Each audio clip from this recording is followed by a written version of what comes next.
Olá, meus irmãos, muito boa noite. Que a graça e a paz de Cristo estejam com vocês. Como é que vocês estão? Tudo tá chegando minha voz aí, tranquilo para vocês? Tranquilo, pastor. Amém. Nós vamos dar início à nossa aula de hoje. Deixa eu ver quem eu vou pedir para fazer a capela. Vamos lá, irmão Orlando. Faça para a gente a capela aí, uma oração inicial. Se quiser ler um versículo da Bíblia, fica à vontade. O irmão tem 3 minutos aí para fazer para a gente aí, tá bom? Tá bom, obrigado. Obrigado, pastor. Graça e paz aos colegas de seminário, a nossa irmã Valdirene, que também está vindo para o grupo, seja bem-vinda. E eu vou fazer a oração, pastor. E hoje foi muito corrido, depois eu falo com o irmão, mas foi muito corrido. Mas eu vou fazer a oração, agradecendo a Deus pelo dia e por nós estarmos aqui na presença do Senhor, né? Senhor, nosso Deus, nosso Pai, nós te agradecemos, Senhor Jesus, pelo dia, Senhor, que o Senhor nos concedeu, por este maravilhoso dia, Senhor. Muito obrigado por tudo que o Senhor nos tem feito, Senhor. Senhor, obrigado, Senhor, por este momento, Senhor, que nós iremos compartilhar da Tua palavra. Nós iremos aprender mais e mais um pouco de Ti, porque grandes são as Tuas misericórdias, a Tua sabedoria, grandes são, Senhor, as Tuas palavras. Senhor, nós estamos, Senhor, humildemente, Senhor, aprendendo um pouquinho da Tua palavra, Senhor.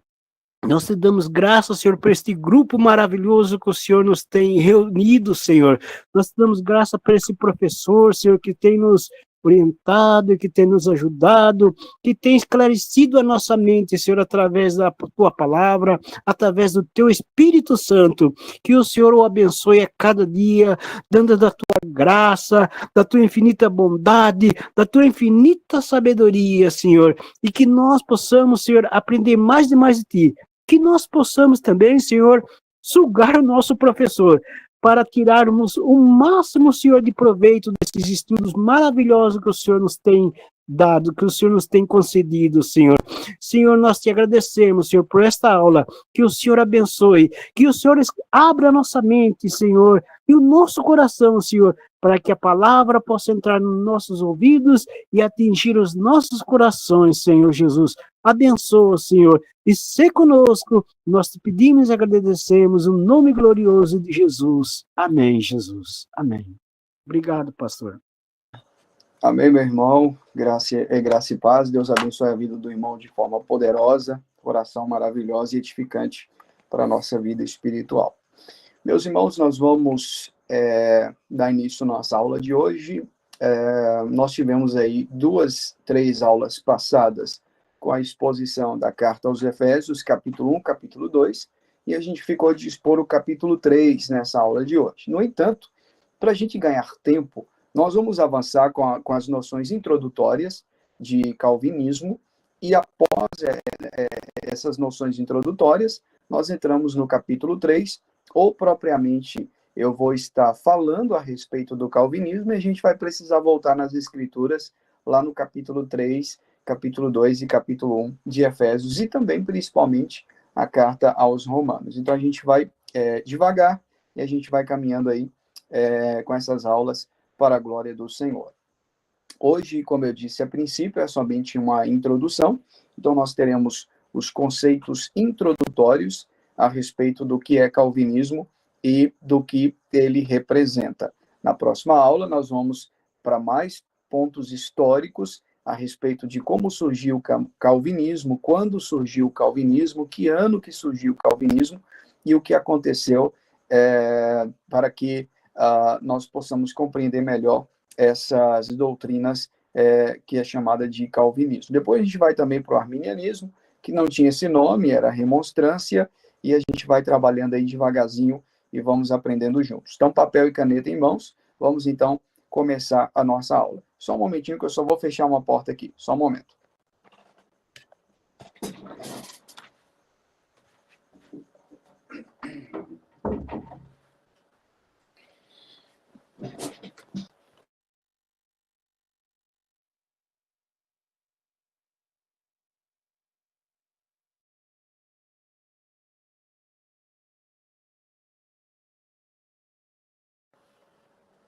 Prontinho, estou de volta.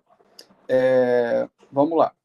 Noções introdutórias sobre o calvinismo. Nós temos duas observações iniciais sobre o calvinismo. Em primeiro lugar, eu quero destacar que, no decorrer dessas aulas agora de soteriologia, que é a doutrina da salvação, nós vamos nos concentrar a respeito do calvinismo, e eu preciso dizer que o reino de Deus é muito maior do que um ponto de doutrina.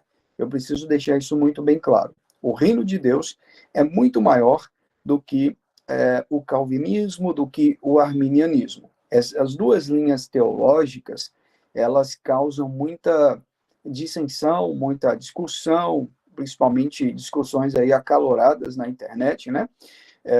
No âmbito acadêmico, dentro da academia e também dentro da igreja. No entanto, é preciso entender que eu não preciso saber os 5 pontos do calvinismo para mim ser salvo. Eu preciso apenas crer em Jesus. Isso precisa ser levado em consideração. Nós consideramos, sim, alguns, ou por que não dizer quase todos, arminianos como nossos irmãos em Cristo, apesar de estarem errados no meu ponto de vista teológico. Então, eu considero, isso é uma pergunta que eu acho que todo mundo tem vontade de fazer para mim, então eu já vou logo matando a charada, já vou logo dizendo, nossos irmãos arminianos são irmãos em Cristo, apesar de estarem errados. Nós tivemos bons arminianos no decorrer da história, arminianos que pregaram com fidelidade as Escrituras, viveram uma vida piedosa, uma vida santa, uma vida íntima com o Senhor. No entanto, o sistema arminiano ele possui alguns problemas no que diz a salvação dentro das Escrituras, e é esses problemas que nós vamos conversar um pouquinho e discutir no decorrer dessas aulas que estão vindo aí pela frente. Hoje, como disse, é apenas uma introdução. Por isso, o calvinismo, ele não é uma teologia sectária. Eu preciso deixar isso muito bem claro nessa parte introdutória. O calvinismo, ele não é sectário. Ou seja, nós, como calvinistas, nós não dizemos que você precisa ser calvinista para ser salvo, ou o calvinismo é o único meio pelo qual os homens vão alcançar a salvação, ou vão entender a salvação, ou serão salvos propriamente dizendo. Nada disso. Nós só temos o calvinismo como a melhor forma, vou assim usar a expressão, a melhor forma que explica, de fato, o que é o evangelho. Nós temos o calvinismo como um sistema sistemático, uma teologia sistemática, uma organização de pontos doutrinários, que são 5 pontos dentro das Escrituras, que mais explica o Evangelho e torna a doutrina aceitável e bíblica. Porém, a Escritura é muito mais do que isso. Nós precisamos entender a esse respeito. Então, esse é o primeiro ponto que eu quero pontuar. Segundo ponto, eu quero colocar também que essa palavra, calvinismo, apesar de surgir só apenas depois do século XVI, os conceitos calvinistas já existiam muito antes de Calvino. Então, nós usamos essa expressão calvinismo devido ao reformador João Calvino. No entanto, os conceitos do calvinismo existem antes do reformador João Calvino. Nós vamos ver isso dentro das Escrituras. Então, eu deixo isso muito bem estabelecido, porque muita gente gosta de usar como pecha para a gente, dizendo assim, olha, vocês são calvinistas, seguidores de João Calvino. Não necessariamente. Eu não concordo com tudo com o que João Calvino diz, por exemplo, nem com o que Lutero diz, por exemplo. Eu concordo 100% com o que Cristo diz, com o que Paulo diz, com o que a Bíblia diz. Então, os conceitos de Calvino estão nas Escrituras, e as Escrituras são muito mais antigas do que Calvino. Isso precisa também ser levado em consideração quando você tem contato com o calvinismo. Talvez, para muitos aqui, é a primeira vez que estão tendo contato. Eu não vou perguntar, porque senão a gente perde muito tempo de aula, mas eu acho que todo mundo aqui é a primeira vez que está tendo contato, já tiveram contato com o calvinismo, já ouviram falar sobre o que é pela internet, mas talvez esse seja primeira aula que você está tendo teológica sobre o que significa o calvinismo. Então, isso precisa ser levado em consideração. Então, o calvinismo, já entrando aqui, o calvinismo, ele não é somente um sistema teológico que teve origem no século XVI, com João Calvino, o reformador. Mas as ideias, dentro da perspectiva calvinista, já vieram, por exemplo, com Agostinho de Hipona, muito antes de Lutero e de Calvino. Agostinho, por exemplo, ele já ensinava que o homem não pode escolher a Deus, é Deus que escolhe o homem. Quando ele escreveu, por exemplo, o livro Confissões, né, Confissões, ele deixa muito bem claro, quando ele faz a bela poesia, dizendo: tarde te amei, ó beleza tão antiga e tão nova, eu estava fora e tu estavas dentro. Ou seja, ele consegue exaurir das escrituras conceitos que mais tarde nós iremos chamar de conceitos calvinistas. Mais tarde nós iremos apelidar de conceitos de João Calvino. Então isso é muito interessante, precisamos deixar isso muito bem estabelecido. Então o calvinismo, ele não veio apenas com Calvino, ele veio muito antes, por exemplo, com Agostinho. E Agostinho bebeu de onde essa ideia? Das Escrituras. Lembra que Jesus mesmo disse: não fostes vós que escolhestes a mim, eu escolhi a vós outros. E vários outros textos, como a predestinação, a eleição, a adoção, como nós vimos em Efésios, no capítulo 1 e no capítulo de número 2. Então, Agostinho bebeu das Escrituras e começou a ensinar. Depois veio Lutero, que era da ordem agostiniana. Martinho Lutero, ele bebeu da fonte de Agostinho, então ele entendia muito a respeito de teologia agostiniana. De Lutero vem Calvino, todos eles, só que o pai, eu poderia dizer que a fonte é as Escrituras, e a nascente Agostinho de Hipona, e depois vem os braços do rio, né? Que é Lutero, Calvino e outros reformadores que nós veremos no módulo de teologia histórica ou teologia reformada. Mas, como nós usamos a expressão calvinismo, foi dado a nós essa expressão calvinistas por causa de João Calvino. Quem foi João Calvino? João Calvino, ele foi um teólogo francês, então ele era da França. Ele nasceu no dia 7 de julho de 1509, dia 7 de julho de 1509, e suas ideias teve grande influência na teologia cristã e também na reforma protestante, até os dias de hoje. Calvino, ele viveu muito pouco, ele morreu com apenas 55 anos de idade, olha só, 55 anos de idade, muito precoce, né? Muito novo de vida, mas esses 55 anos dele foi suficiente para fazer a diferença na cidade de Genebra e também em toda a Europa. Foi suficiente para marcar ali a Suíça, em Genebra, e marcar também todos os lugares da Europa durante o seu período de vida. Algumas obras mais conhecidas do João Calvino, nós poderíamos titular como a obra magna dele, As Institutas da Religião Cristã. Essa obra aqui, são 4 volumes, As Institutas da Religião Cristã. Nessa obra aqui, ele vai tratar muito sobre a vida cristã, a vida piedosa, a fé e a salvação. Muitas pessoas acham que Calvino escreveu só sobre predestinação, só sobre doutrinas da graça, só sobre eleição, adoção, essas coisas. Não, ele não escreveu somente sobre predestinação. A maior parte das Institutas, que é a sua obra magna, que é o seu livro mais importante, a obra que nós temos mais importante de Calvino, ele trata sobre muitas outras coisas, e não apenas sobre predestinação. Olha para você ver, por exemplo, na página 167 do livro 1 das Institutas, ele fala sobre a oração, muito, ele vai ressaltar muito o papel da oração, as regras da oração, pedindo e recebendo por meio da oração. Ele fala sobre o nome de Cristo, a invocação dos santos, a questão de agradecimento, oração pública, oração em particular, a questão do louvor, as orações em outros idiomas. Então ele fala muito, depois ele vai tratar sobre a prática da oração, já na página 202, dos sacramentos, batismo, página 225, a ceia do Senhor, página 242, e por aí vai.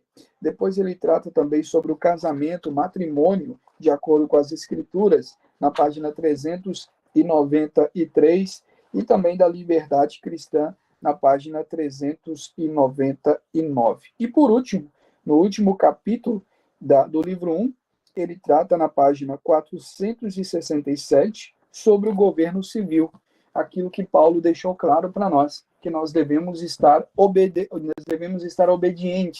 e obedecer às autoridades civis que são levantadas por Deus para nos liderar e para nos governar. Então veja que é uma cosmovisão completa. Por que eu ressaltei isso aqui nessa parte introdutória?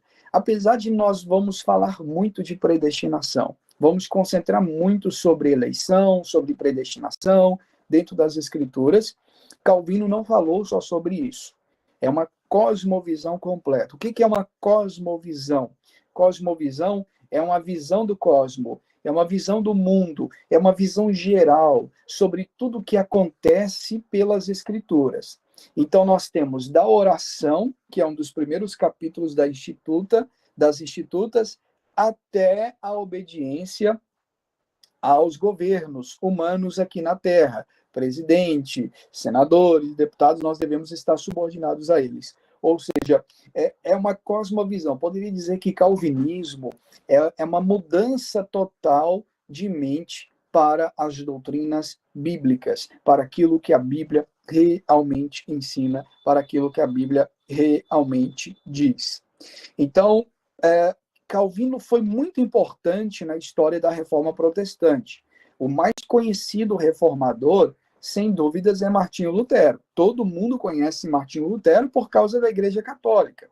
Só que Calvino está no mesmo pé de igualdade de reforma como Martinho Lutero, porque Calvino ele foi o sistematizador da doutrina reformada. Então, se nós temos Lutero, que foi aquele que entrou na pancada, entrou na briga, nós temos Calvino, que foi aquele que ficou mais um pouquinho recuado, mas foi o escritor, foi aquele que escreveu sobre a reforma, que escreveu sobre as doutrinas, que escreveu, traduziu textos da escritura. Então, enquanto Lutero, ele foi um teólogo mais tete a tete, cara a cara com as heresias, com o Papa, com os bispos, compareceu à Dieta de Worms em 1517. Se nós temos Lutero, que foi aquele que foi o desbravador da reforma, nós temos Calvino, que ficou um pouquinho mais recuado, porém teve um papel fundamental na escrita, na sistematização das doutrinas. Você já pensou se Lutero ele só lutasse contra as heresias e não escrevesse, apesar dele ter escrito muito também, principalmente no período em que ele ficou escondido no castelo e ele teve que mudar de nome de Lutero para Cavaleiro Jorge, né? Juntamente com a Catarina Vambora, quando ele esteve escondido num castelo para não ser morto pela Igreja Católica, ele traduziu a Bíblia do latim, que a Bíblia era só lida em latim, então ele traduziu a Bíblia do latim para o alemão, que era a sua língua natal, então ele traduziu uma Bíblia inteira, então ele desenvolveu também um papel fundamental na escrita, principalmente por causa da invenção da imprensa de Gutenberg, no período ali do ano de 1517, no século XVI. Porém, Lutero é mais conhecido como desbravador, por causa daquele ato heróico do dia 31 de outubro de 1517, quando ele vai na porta da igreja Castelo de Wittenberg, na Alemanha, ele afixa as 95 teses contra a Igreja Católica. Esse ato heróico dele é sensacional, e ele é destacado por isso. Mas Calvino também deve ser lembrado como um teólogo reformador francês, que influenciou muito no período da Igreja Cristã, no período da Reforma Protestante.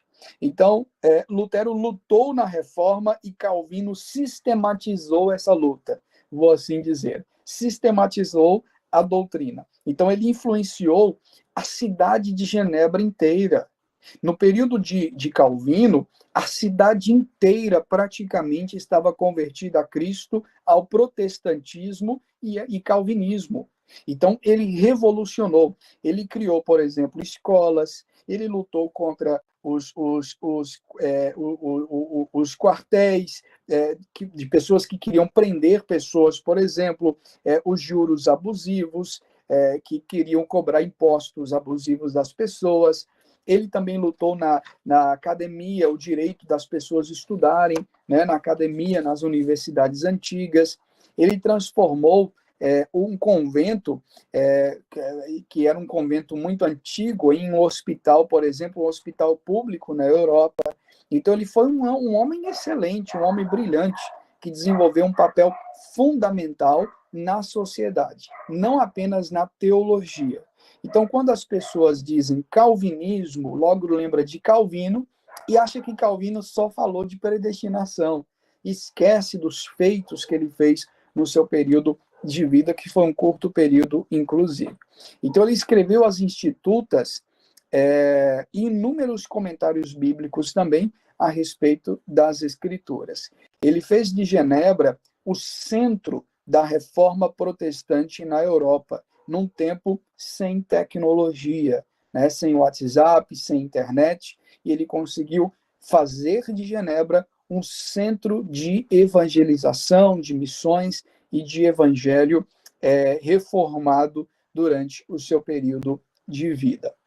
Nós temos, após isso, os calvinistas, por exemplo, após a grande cisão, a grande reforma de 1517, no século XVI, boa parte da Europa já havia se convertido ao protestantismo, abandonado o catolicismo romano, e boa parte era calvinista, ou por que não dizer todos eram calvinistas. Eles continuaram, após a morte de Calvino, a extensão da doutrina sistematizada por ele em diversas áreas. Por exemplo, área científica, na área da ciência. Os calvinistas, eles dominaram a sociedade real de Londres, e as maiores mentes pensantes da época na Europa eram calvinistas. Cientistas inteligentíssimos eram calvinistas.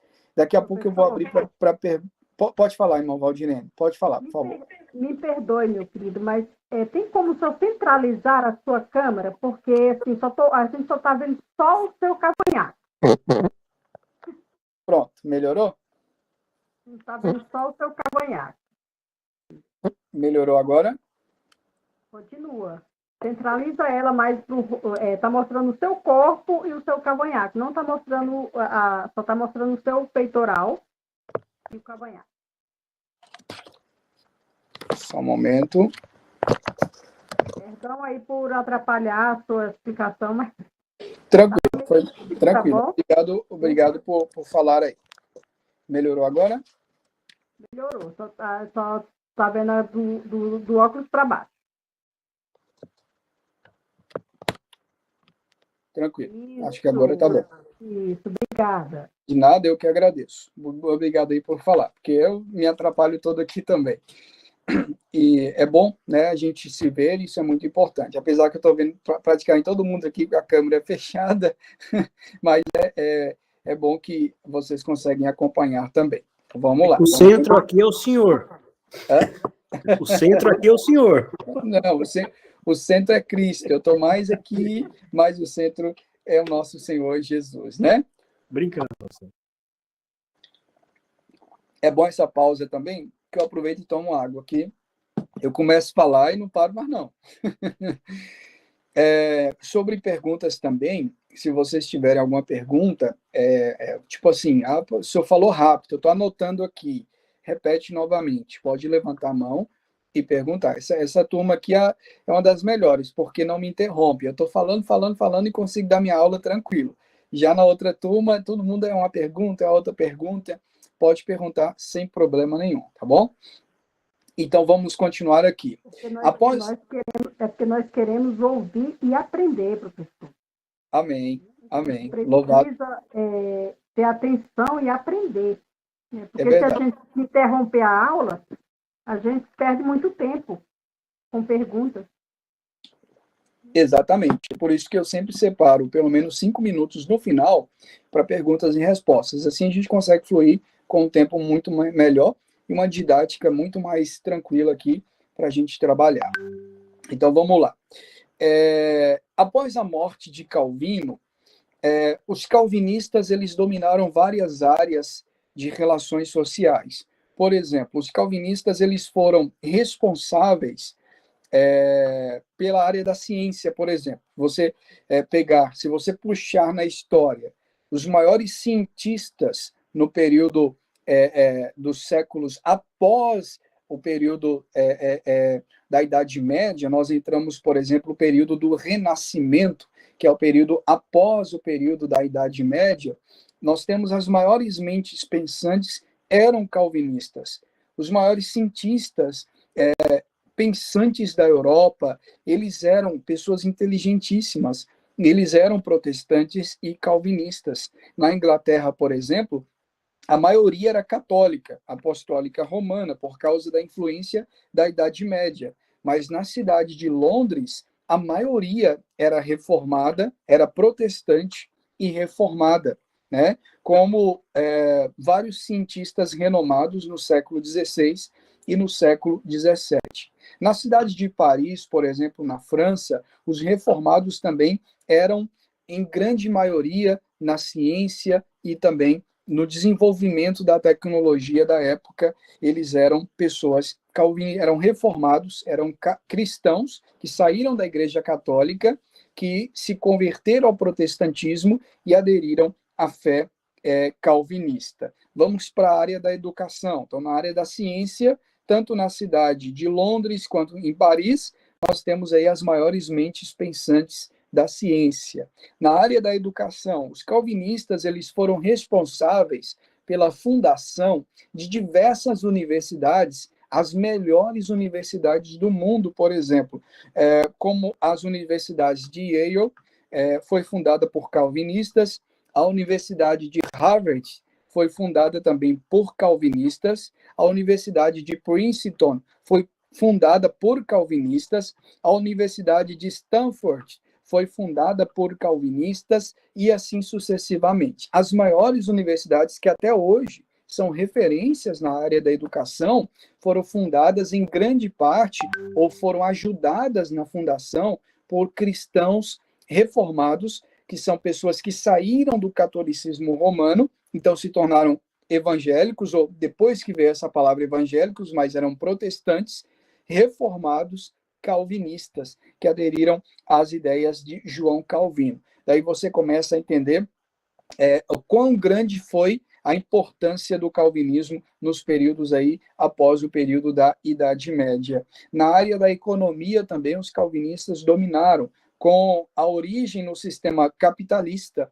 Então, se você conhece, por exemplo, o que é capitalismo, por exemplo, o capitalismo ele teve origem com protestantes calvinistas, em grande maioria. Claro que nós não concordamos com tudo no sistema capitalista. Nós temos uma grande discussão hoje sobre política, direita, esquerda, socialismo versus capitalismo. As duas coisas não estão corretas. Tem problema tanto na direita quanto na esquerda. Tem problema no capitalismo, tem problema no socialismo.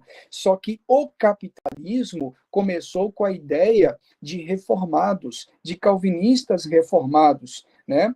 Depois veio várias distorções, depois o próprio capitalismo começou a rumar para outros lados, com várias distorções. Por exemplo, segundo Weber, foram os calvinistas que dispuseram da ideia do mercado de trabalho, da mão de obra qualificada e por aí vai. Então, tudo isso dentro da perspectiva calvinista. Então, nós já temos a área da ciência, a área da educação, a área da economia também, os calvinistas, e também a área das missões, né?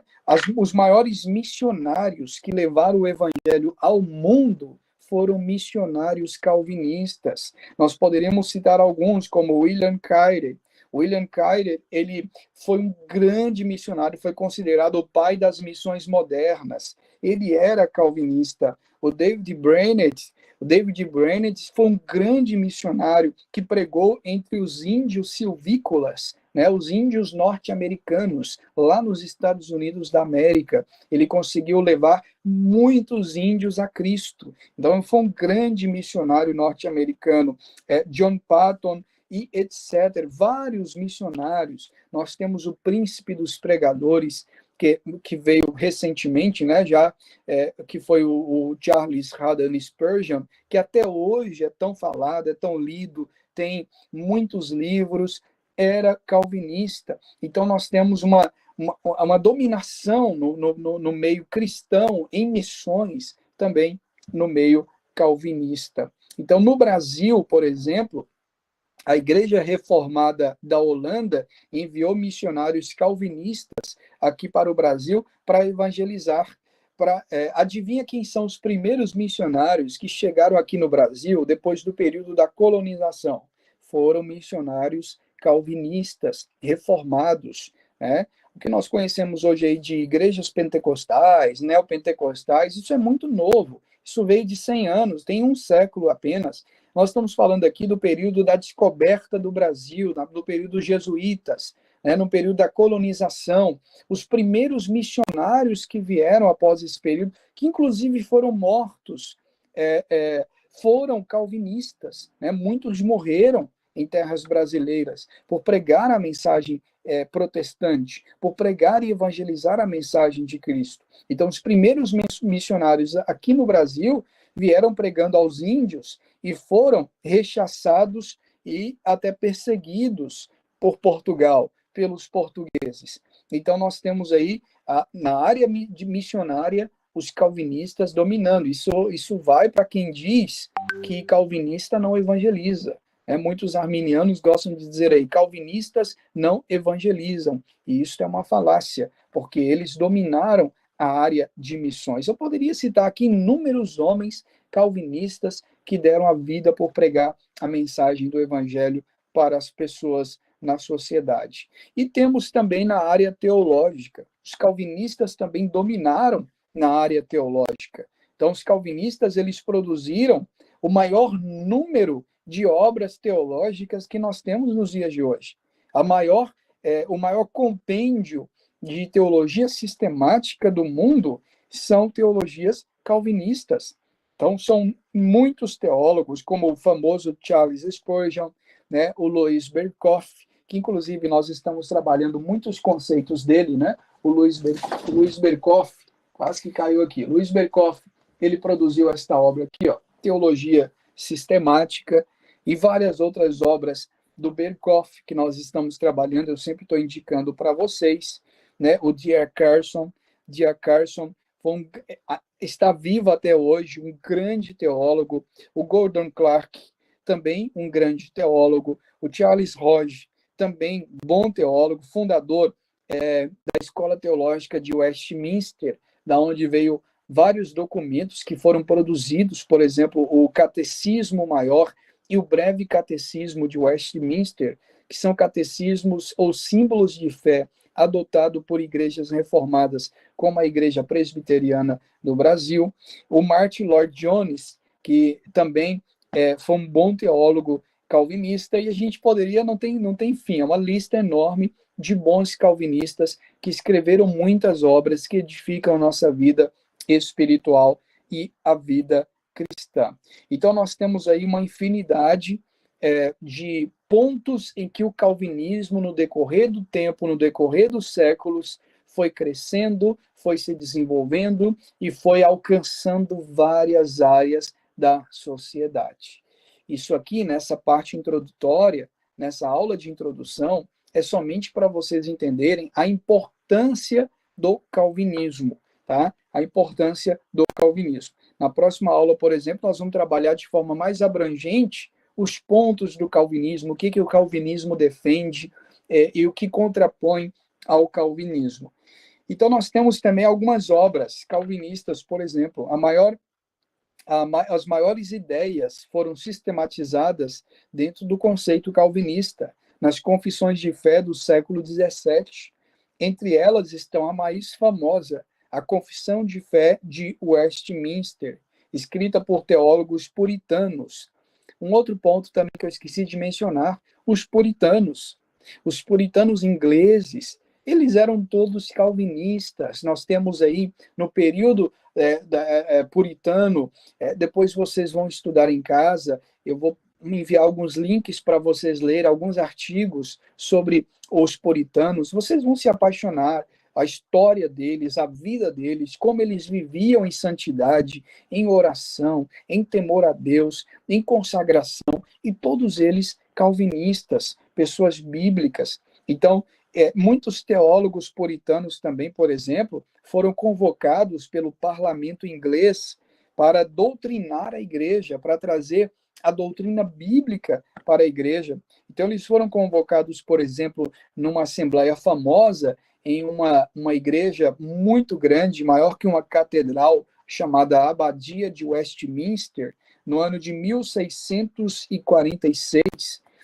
E durante 5 anos, eles palestravam, esses puritanos, ali naquela abadia de Westminster, na Assembleia de Westminster, e muitos desses homens eram pessoas muito letradas, teólogos e bons teólogos, e dessas palestras, desses ensinos, foi compilado, então, as confissões. Por exemplo, a Confissão de Fé de Westminster. Depois veio a Confissão de Fé Batista, da Igreja Batista, que também era calvinista. Hoje, a maior parte da Igreja Batista no Brasil, por exemplo, não é calvinista. Mas na origem dos batistas, quando veio o movimento batista, a Igreja Batista no mundo inteiro era calvinista. Depois foi usada também as confissões episcopais, congregacionais, para outros ramos de denominações. Mas o início sempre foi calvinismo, sempre foi dentro das doutrinas do calvinismo. Alguns pontos marcantes do calvinismo para a gente ressaltar. Primeiro, a soberania de Cristo sobre toda a vida, todas as áreas da vida. Os calvinistas, desde o início, sempre ressaltaram que Cristo é soberano em todos os pontos da nossa vida. Ou seja, se você é um cristão, Cristo é aquele que te edifica como cristão, te lidera como cristão e faz de você um bom cristão. Se você é um cristão e é um empregado de uma empresa, você deve ser o melhor empregado daquela empresa, desenvolver um bom trabalho. Por quê? Porque você é cristão, você é reformado, então você tem que ser diferente. Lembre que no início do calvinismo era um período de reforma ainda, então era um período de muita morte, muita perseguição. A Igreja Católica perseguiu muitos puritanos, perseguiu muitos calvinistas por causa da reforma protestante. Então não era qualquer emprego que essas pessoas, esses irmãos, conseguiam ter. Imagina a dificuldade que eles tiveram que enfrentar, mas eles foram fiéis à doutrina, eles foram fiéis a Cristo. E dentro dos pontos éticos e teológicos deles, eles sempre ressaltavam que eles tinham que ser os melhores da empresa, tinham que trabalhar, tinham que lutar, em todos os ramos da vida, se é na área teológica, se é na área acadêmica, se é na área do trabalho, na área empresarial, eles precisam destacar. Por isso que nós temos as grandes mentes pensantes eram calvinistas, os grandes cientistas eram calvinistas, as maiores universidades foram formadas por eles, por calvinistas, porque eles tinham essa ideia de que Deus é soberano em tudo, Cristo é soberano em tudo, não só na nossa vida espiritual, mas em tudo. Tudo vai mostrar a glória de Deus. Então, se eu sou um padeiro, eu vou fazer pão para a glória de Deus. Se eu sou um vendedor ambulante, eu vou vender minha mercadoria para a glória de Deus. Se eu sou dono de uma grande empresa e vou administrar meus funcionários, eu vou fazer isso para a glória de Deus. Então, tudo é para a glória de Deus. Então, por isso que é um erro fatal você crer que calvinismo só trabalha com predestinação, só fala de predestinação, é desconhecimento sobre o que significa realmente e o que é, de fato, o calvinismo. Na visão católica apostólica romana, sagrado era somente o que era feito pela igreja. Sagrado é o que é só feito pela igreja. Por exemplo, os sacramentos, que é o batismo, a hóstia, né? Também a missa, a Santa Missa, e por aí vai. Sagrado é só o que é feito pela igreja. Quando Lutero trouxe a reforma protestante, a visão reformada, o movimento reformado rompeu com isso. E diz, opa, não, sagrado é tudo que pertence ao cristão. Tudo deve ser santo, santificado. Nossa família deve ser santa. Nosso local de estudar, nossa escola, o local onde você estuda, o local onde você frequenta, o local onde você se assenta, os seus amigos, as suas conversas, tudo deve ser santo, deve ser santificado. E não apenas na igreja. Esse é o motivo pelo qual você conhece e eu conheço muitos católicos romanos que só vão na missa no domingo, mas já na segunda já começa com os vícios, começa com álcool e com a prostituição, e continua com a mesma vida de pecados. Aí dá domingo de manhã ou à noite, pega o terço lá, a Bíblia, e vai para a missa. Ouvir o que o padre tem a dizer. Porque para eles, o que é santo é só a missa. É só aquele momento ali que é o momento de se santificar. Os outros momentos, não. Lutero ficou revoltado com isso.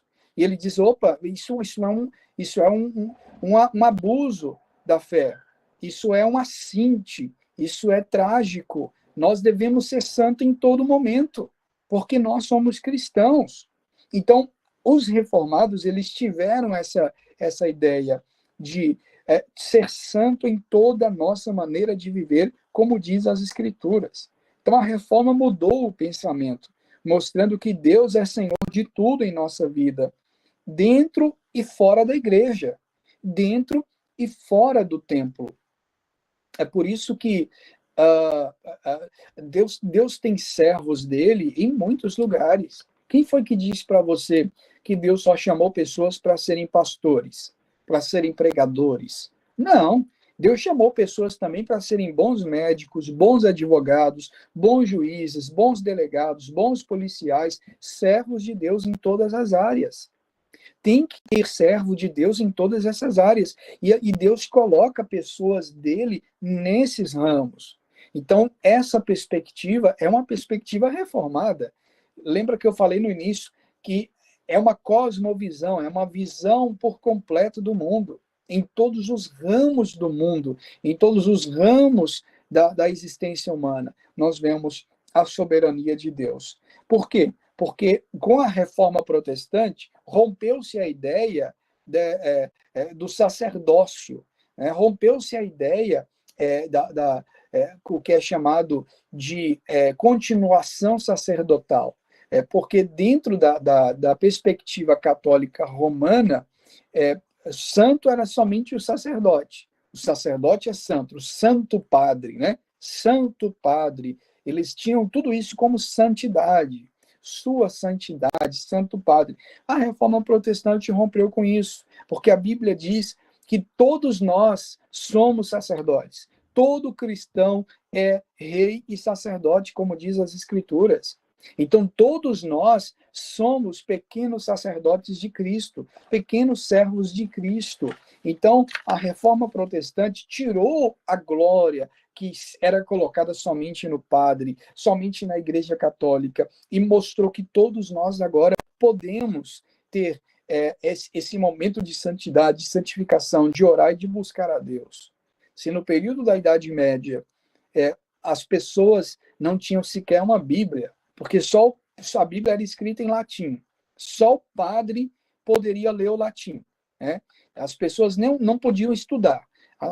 As faculdades, as universidades eram somente para padres, né? A cátedra era somente para os padres. Imagina uma geração que ficou de pessoas ignorantes, sem saber ler, sem saber interpretar, e só ouvindo o que o padre diz e seguindo o que o padre diz.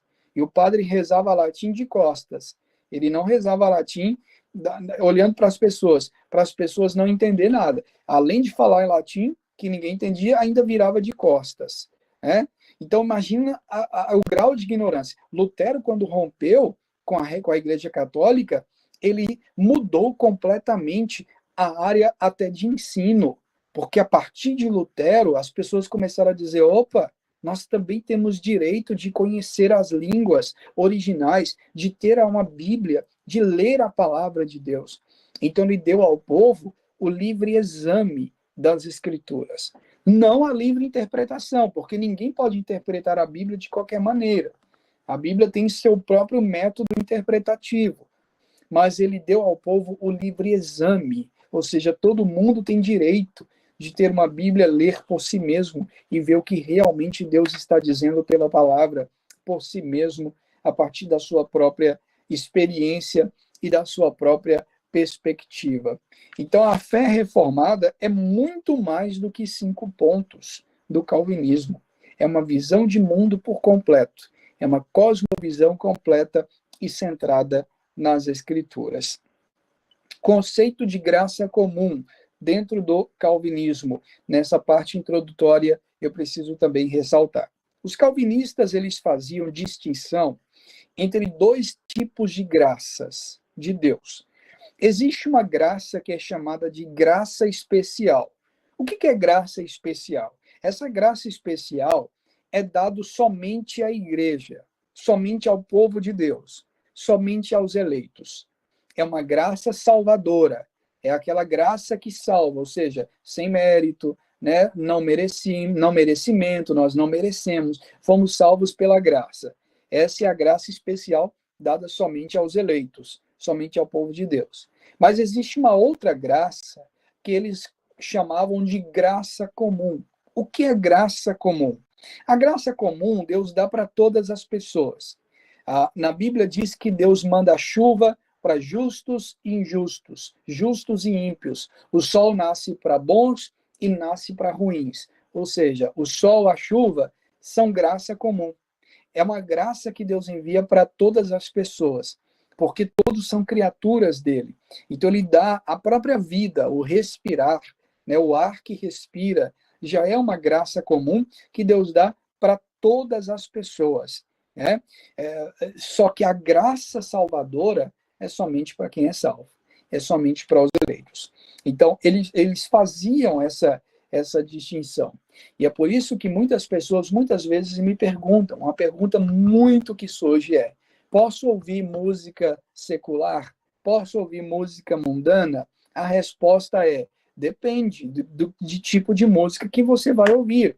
Existe na música a graça comum. Quem criou a música foi Deus. Quem criou os instrumentos musicais foi Deus. Quem é dono da música não é o diabo, é Deus. Então, você pode ouvir qualquer tipo de música, desde que a letra não tenha pornografia, palavrão, não tenha essas músicas aí de sofrência que ressaltam e glorificam, né?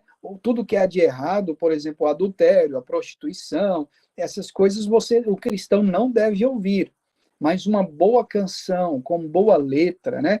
Uma canção bem feita, uma canção bem elaborada, bem composta, não tem nenhum problema, é graça comum, é graça que Deus deu para todos.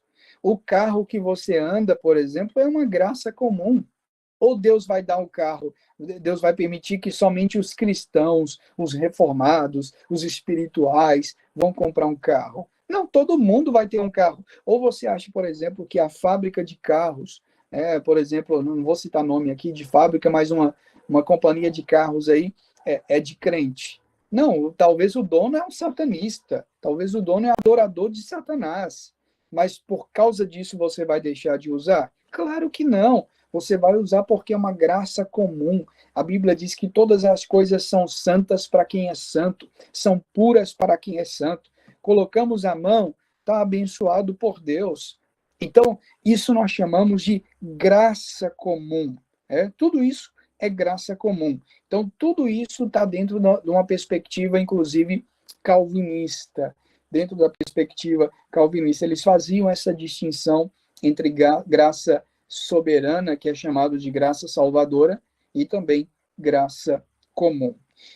Sobre o pecado, qual é a visão calvinista a respeito do pecado do homem? Tanto o primeiro ponto do calvinismo, que nós vamos trabalhar nas aulas posteriores, que é total depravação, total depravation, que é a total depravação do homem, quanto todos os outros vão ressaltar a malignidade do pecado, o quanto o pecado é maligno, o quanto o pecado ofende a Deus e a sua palavra.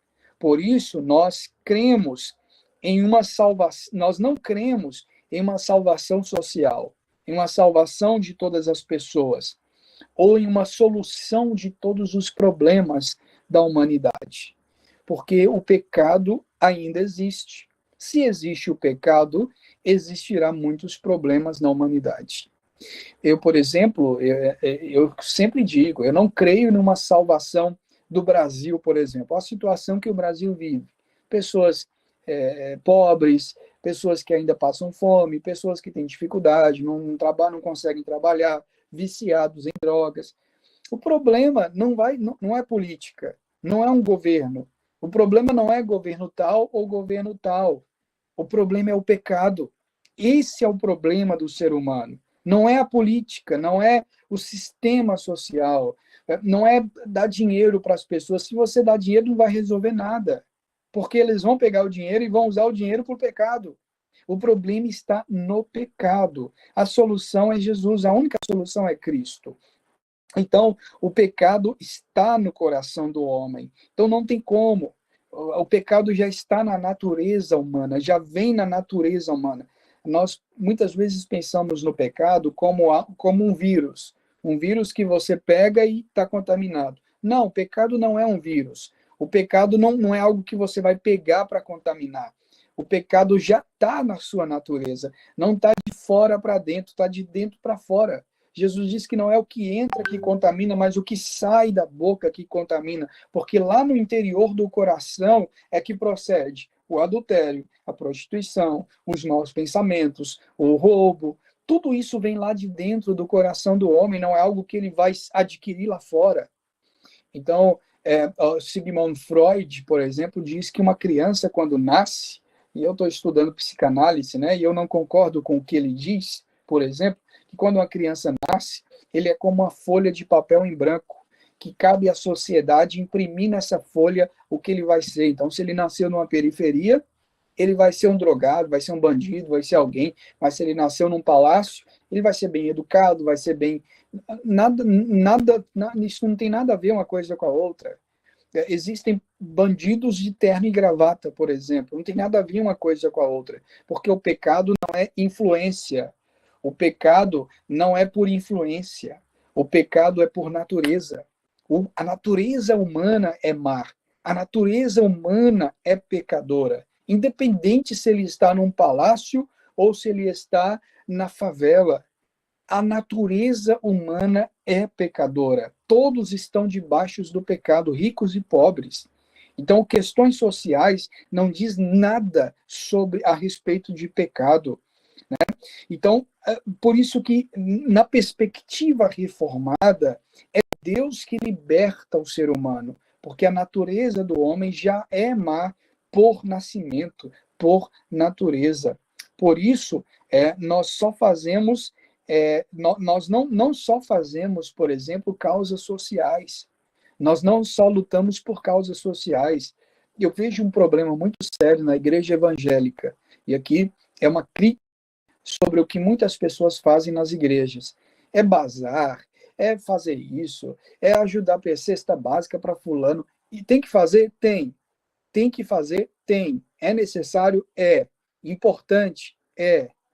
Mas esse é o papel da igreja? Claro que não. O papel da igreja não é distribuir cesta básica para as pessoas. Existem ONGs, muitas ONGs que já fazem isso. O papel da igreja é distribuir o evangelho, é distribuir a palavra. Porque se eu não pregar o evangelho, se a igreja não pregar o evangelho, as ONGs vão pregar o evangelho? As ONGs vão pregar a palavra? Claro que não, é só fazer a troca. Então, vamos trocar. As ONGs ficam para pregar o evangelho e nós ficamos para distribuir cesta básica, ajudar todo mundo. Já pensou um negócio desse? Cada um no seu quadrado. Não estou dizendo que a igreja não deva se envolver com questões sociais. Ela pode, sim, ter um grupo ali de consolidação, um grupo ali todo mês fazer cestas básicas, campanhas solidárias, ajudar as pessoas. Inclusive, nós tivemos a campanha para ajudar pessoas lá do Rio Grande do Sul recentemente, que tiveram enchentes. Isso é o evangelho também, ajudar as pessoas. Jesus nos ensinou isso. Só que não é o papel fundamental. O papel fundamental é a pregação do evangelho. Então, eu vejo que a igreja evangélica está entrando em um outro rumo totalmente diferente. E é por isso que muitas heresias estão crescendo no meio evangélico. Por quê? Porque se preocupam apenas com a estética. É construir igreja, é comprar um terreno, é colocar ar-condicionado, é colocar, pintar de preto, é fazer o arruaço. Enquanto o evangelho, as almas estão lá fora perdidas. E esse é um problema muito sério que eu tenho, por exemplo. Eu sou pastor há quase 10 anos. Eu fui ordenado a pastor com 20 anos de idade. Hoje eu estou com 31 anos de idade. Então, foi muito jovem, muito novo. E eu sempre tive esse pensamento. Quando eu estive pastoreando uma igreja, por exemplo, durante 4 anos, um mandato de 4 anos como pastor de uma igreja. E eu sempre dizia, se a gente conseguir sair desse local aqui, que é alugado, a igreja era alugada, era um salão alugado. Eu dizia, se a gente conseguir sair daqui para ir para algum local maior, vai ser bom. Mas não pensem em vocês que eu vou lutar e fazer isso, e campanha, e cantina, e não sei o quê, para a gente conseguir dinheiro para comprar lote, construir igreja, que eu não vou fazer isso. O dinheiro que a gente arrecadar vai ser para a pregação do evangelho. A gente vai enviar missionários lá para a África, vamos alimentar famílias lá no exterior, vamos vamos ajudar alguém que está ali passando necessidade, vamos fazer alguma coisa. Mas o foco não é construir igreja e fazer templos e megatemplos, que isso tudo vai virar pó. Jesus diz, não ficará pedra sobre pedra que não seja derrubada. Ele falou olhando para o templo. Então não adianta nada ter um templo bonito como o Templo de Salomão, enquanto aquele dinheiro gasto ali com aquele templo, eu poderia construir 10 hospitais para ajudar a minha cidade, que está lá, uma hora dessa, lotada com enfermos. Então, assim você começa a entender qual a prioridade da igreja. O que nós estamos priorizando? É almas ou é imóveis? Ou é terrenos? Ou é igrejas, imóveis? O que nós estamos priorizando? Então, o pensamento calvinista, e isso, os calvinistas ressaltaram até isso. Eles entenderam perfeitamente isso. Por isso que os puritanos, eles eram pessoas muito humildes. Eram pessoas muito simples.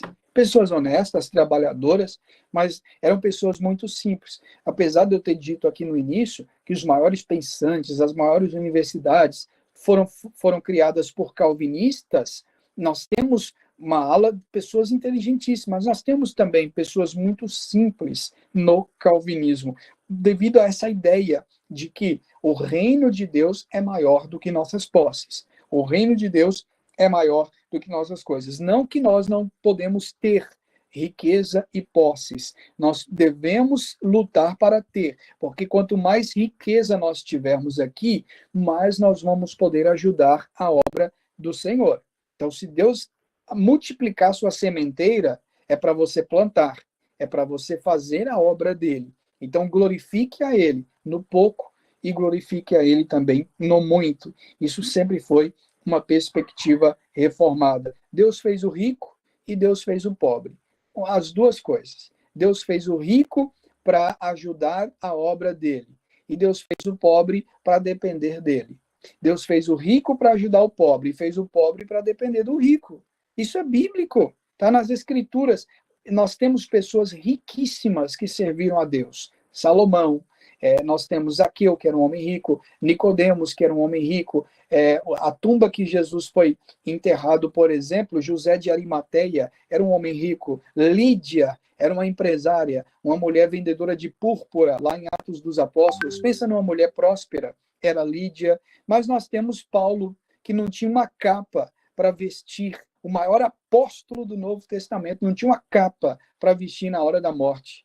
E ele pediu uma capa velha e surrada. Não tinha nada, não tinha uma casa, não tinha nada. Teve que trabalhar para fazer tenda, para sustentar e depender das ofertas das igrejas de Éfeso ou de Corinto e por aí vai. Nós temos isso nas Escrituras. Temos pessoas pobres, temos pessoas ricas.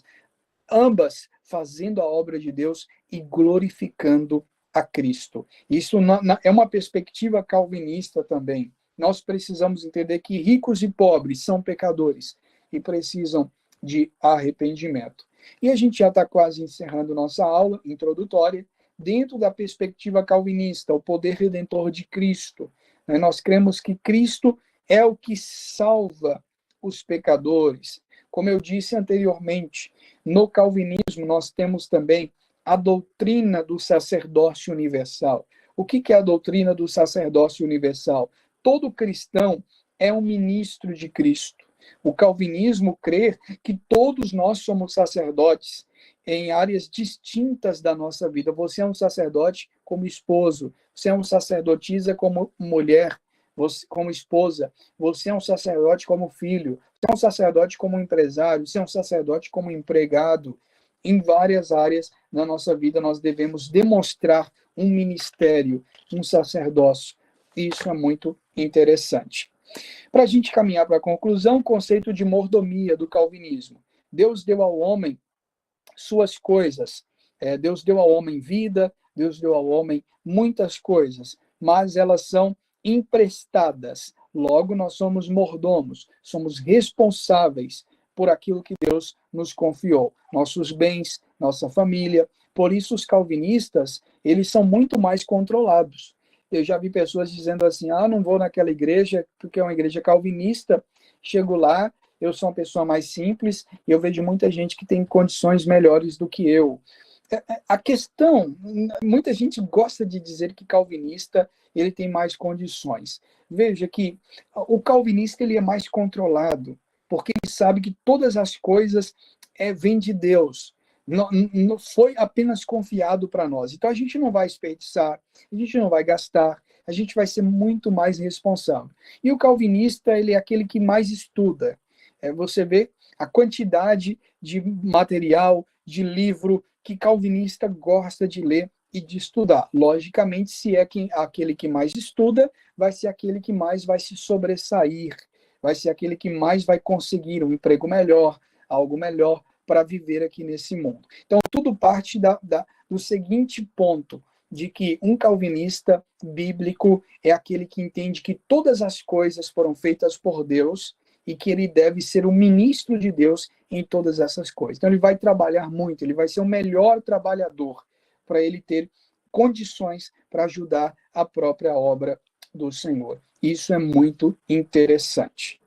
Nós temos o declínio do calvinismo para a gente encerrar nossa aula. Infelizmente, com o passar dos séculos, o calvinismo foi caindo e foi declinando. Por incrível que pareça, com toda essa maravilha que eu expus aqui para vocês, que é uma parte introdutória do que é o calvinismo perdeu muita força após 200 anos de grande expansão, de grande crescimento, dominando todas as áreas da vida humana. O calvinismo começou a cair. E ele caiu internamente e externamente. Ele caiu internamente por causa da divisão. Houve muito divisionismo dentro das igrejas calvinistas nos séculos anteriores.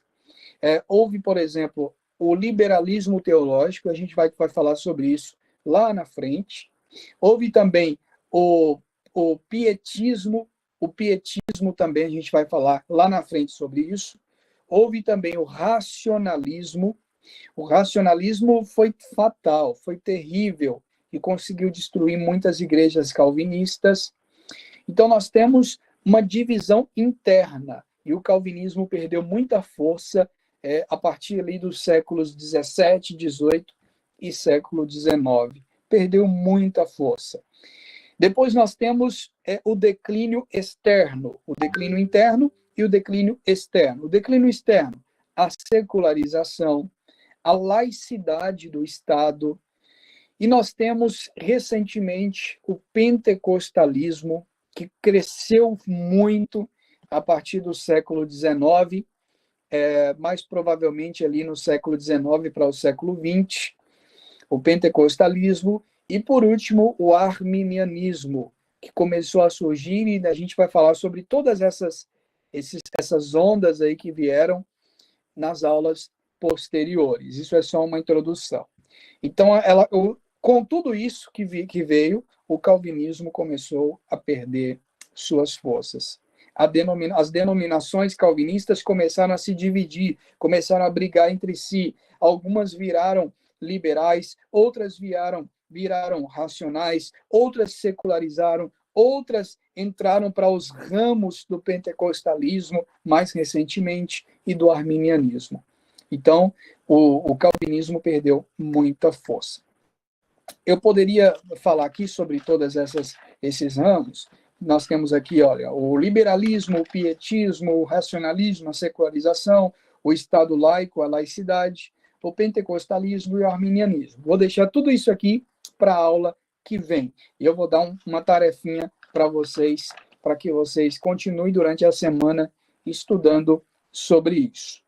Eu vou fechar essa aula não deixando o calvinismo lá embaixo, porque é uma tristeza, né? Com todos esses problemas que vieram para derrubar o calvinismo, nós temos uma pequena chama de esperança nos dias de hoje. Nesse ano de 2009, por exemplo, recentemente, né? Há uns 10, 12, 15 anos atrás aí, no ano de 2009, começou o ressurgimento do calvinismo nos Estados Unidos da América. Uma revista americana muito famosa, New York Times, ele calcula que o calvinismo está entre as 3 maiores influências do mundo de 2009 até os dias de hoje. Então, isso está mudando completamente. Hoje, por exemplo, você encontra um surgimento muito grande de ideia calvinista na internet. Bons pregadores expondo a palavra de Deus. Você não encontra isso aqui, não é nem criticando os arminianos, não. Estou falando seriamente. Você não encontra um bom expositor bíblico arminiano. Se encontrar, vai ser 1, 2 ou 3. Agora, calvinista, você tem uma gama de bons pregadores, honestos com as escrituras, pessoas de Deus, calvinistas. Então, por causa disso, o calvinismo está tendo um renascimento muito grande. Muitas pessoas estão tendo curiosidade de entender o que é o calvinismo. Falo isso porque eu postei em menos de... nossa aula começou agora às 20. Eu postei um cartazinho, um banner nas minhas redes sociais às 19 horas. Era 18h30 para 19 horas. E essa aula ia começar agora, às 20 horas. Eu não dei conta de responder a quantidade de pessoas que escreveram lá, eu quero. E a maioria são pentecostais, são de outras denominações, que querem entender o que significa o calvinismo. Sabe por quê? Porque estão com sede, com fome da palavra de Deus. Porque nas suas igrejas é campanha, é teatro, é dança, é pula-pula, é gritaria, é não sei o quê, isso é dança, e de não sei o quê, e muita coisa, menos exposição da palavra. Exposição da palavra é 20, 30, 40 minutos. Não tem aquela exposição concreta, exata e concisa da Escritura, como nós temos em igrejas calvinistas. Em maio de 2007, por exemplo, na Inglaterra, uma repórter diz que os calvinistas estão crescendo na China. Olha só, na China. Logo lá na China, que é meio que proibido a pregação do Evangelho. O calvinismo está crescendo nas universidades, com estudos da obra de Agostinho. Então, pessoas que fazem faculdade de filosofia, que fazem faculdade de direito até, estão estudando um pouquinho sobre Agostinho e começam a entender o que é o calvinismo com Agostinho, com Calvino, com Lutero, e começa a ter curiosidade, e com isso estão se tornando calvinistas. No Brasil, nós temos jovens na internet aprendendo sobre o calvinismo, entrando nas universidades, estudando, se preparando, né? Sonhando, preparando, abrindo canal no YouTube, pregações do Augusto Nicodemos, do Hernan Dias Lopes, do Paulo Júnior, de bons expositores das escrituras calvinistas, homens calvinistas, estão influenciando uma geração muito grande, estão apaixonados pela pregação expositiva que foi iniciada com vários calvinistas que iniciaram a paixão pela pregação expositiva. Então, isso é fundamental para o renascimento das ideias calvinistas no nosso século, no nosso tempo. Então, apesar de ter caído durante um tempo, após 200 anos, nós estamos agora vendo um renascimento muito grande de doutrinas calvinistas. E isso é muito interessante nós observarmos. Vou abrir para perguntas e respostas, mas eu quero dizer que na próxima aula nós vamos entrar para o Sínodo de Dort. Por que o Sínodo de Dort? Eu vou falar na aula que vem um pouquinho mais sobre os problemas que o calvinismo enfrentou, as dificuldades, o racionalismo, a secularização, o Estado laico, o arminianismo e vários outros problemas, o liberalismo teológico. Foi necessário um sínodo chamado Sínodo de Dort. Na aula que vem vocês vão entender o que é isso. Sínodo de Dort, para tentar resolver esses problemas aí, chamado racionalismo, liberalismo, arminianismo, pentecostalismo, secularismo, né, e vários outros ismos aí que surgem contra o calvinismo, dividindo as igrejas naquele período na Europa. Então foi necessário a igreja se reunir em um sínodo muito importante, chamado, na Holanda, chamado Sínodo de Dort, para formular e reformular suas doutrinas contra muitas heresias que surgiram para tentar derrubar e contrapor as doutrinas calvinistas. A gente vai estudar bastante sobre isso na aula que vem, e após isso nós vamos entrar nos 5 pontos da tulipa, ou tulipe, depois os 5 pontos dos remonstrantes, que também são chamados de arminianos, e a gente vai debater um pouquinho aí, olhando cada um desses pontos dentro da Bíblia, dentro da Escritura. Mais um ponto antes da gente encerrar, é que é um pouquinho cansativo, é um pouquinho maçante, essa parte histórica, porque a gente só fala, não confere na Bíblia, mas quando a gente for para os 5 pontos, a gente vai precisar abrir a Bíblia, vai precisar olhar cada versículo, então vai ficar muito mais dinâmico, porque eu vou pedindo vocês para um ler um texto, outro ler o outro, e a gente fazer comparações com as versões da palavra e edificando a nossa vida espiritual. Então vamos ter um pouquinho de paciência aí nessas aulas, porque é uma parte um pouquinho histórica, mas de grande valia e necessidade. Dúvidas? Falem agora ou calem-se para sempre. Quem é a primeira pessoa pode levantar a mão. Pode falar, irmão César. Graça e paz a todos. Professor, é só uma dúvida relacionada ao pentecostalismo e o neo. Você acha que com o surgimento desses dois, isso também influenciou tirando um pouco de cena o calvinismo?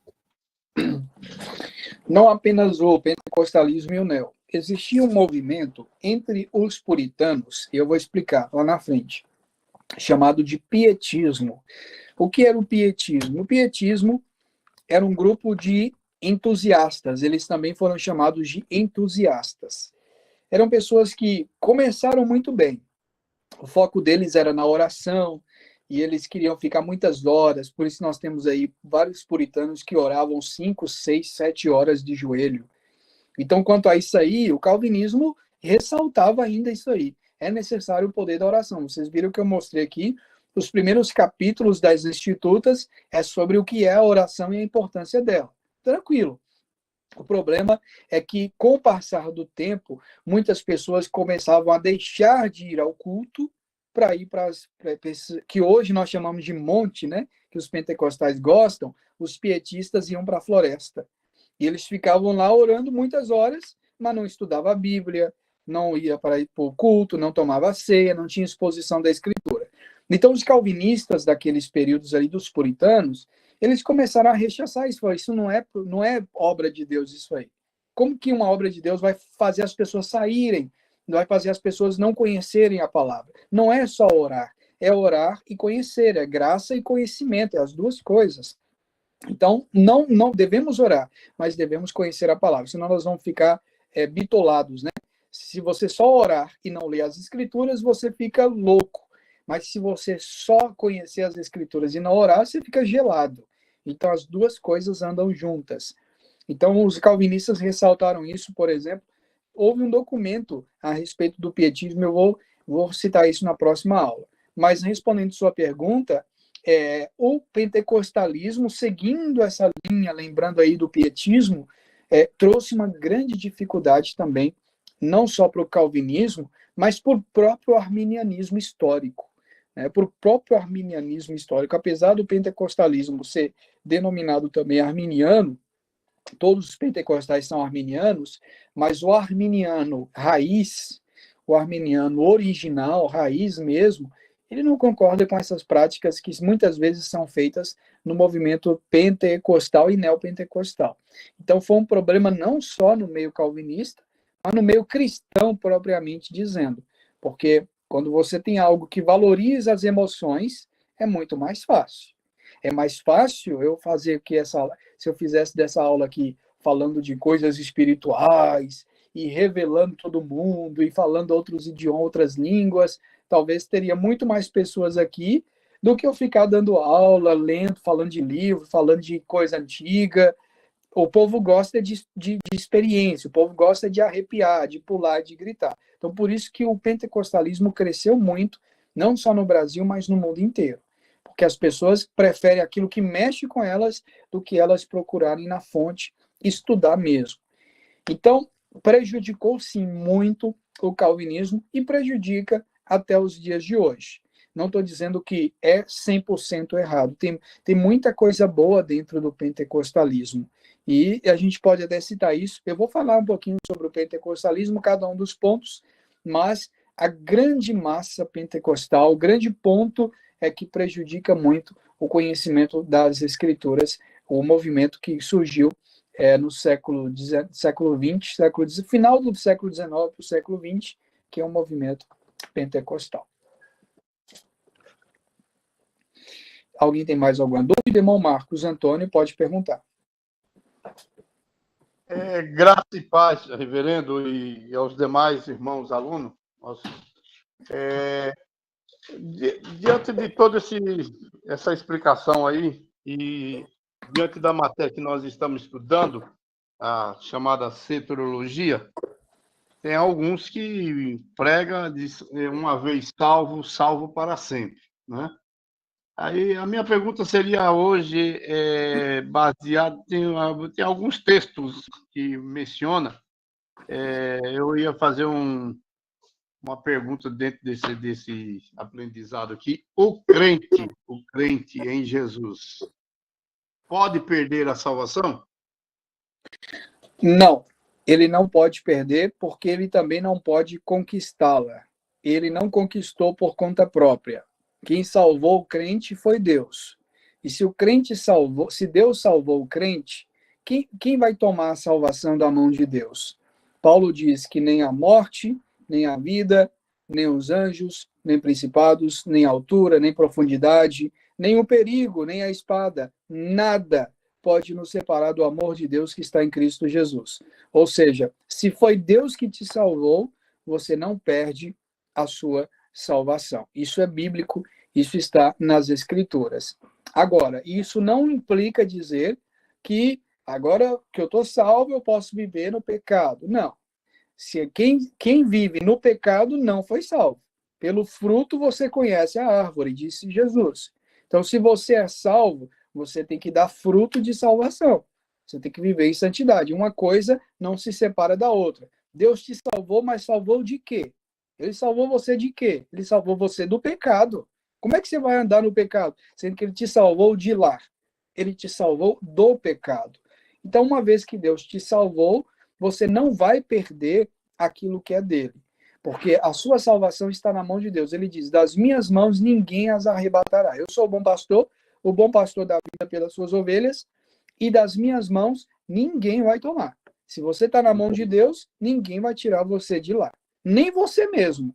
É Deus que te segura. Não é você que segura na mão de Deus. É Deus que segura nas suas mãos. Então, isso é bíblico. Mas isso não indica que quem é salvo vai viver no pecado. Quem vive no pecado, de fato, não é salvo. Então, aí o que Paulo nos menciona lá em 1 Coríntios, capítulo 10, versículo 12, que diz assim que aquele que está em pé, cuide-se para que não caia. Que seria do quê? Da graça ou do Vigilância. caminho? Vigilância, a mesma coisa que Jesus disse, vigiai e orai, porque o espírito está pronto, mas a carne é fraca. Em nenhum momento, uma vez salvo, exclui a responsabilidade humana, é aquilo que nós trabalhamos na aula anterior.